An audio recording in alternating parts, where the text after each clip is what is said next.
In the month of February, our congregation is looking at the theme of faith. Now, faith is often a misunderstood term. Think of the moment in Alice in Wonderland where Alice says, "You can't believe impossible things," to which the Queen replies to her, "My dear, you simply haven't had enough practice. I believe impossible things all day long. Why, most days before breakfast, I have believed in 6 impossible things." And often we think that faith means believing 6 impossible things before breakfast, believing something even when it flouts modern science, modern discovery, modern understanding. But think about faith this way.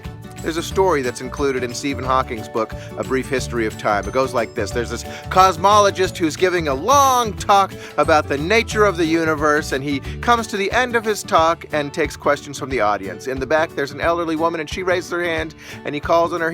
She rises to her feet, and she says, "Sonny, that was a very nice talk, but you got it all wrong. The Earth is flat, and it rests on the back of a large turtle." And he says, "All right, well, thank you for sharing that, but what would be under that turtle, ma'am?" To which she says, "There is another turtle under that turtle." And he's kind of smiles, condescending, and he says, "Ma'am, okay, well, what is underneath that turtle?" And she says, No, you don't, you just stop right there. It's turtles all the way down."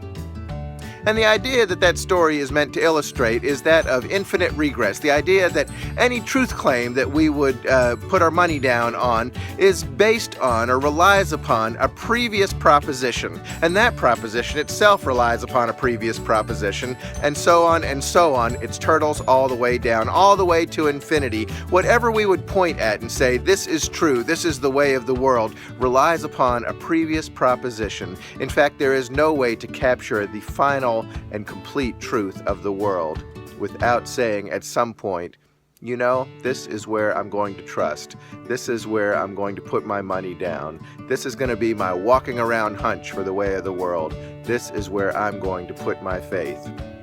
What about you? Where do you put your money down? What do you trust? Where do you have faith?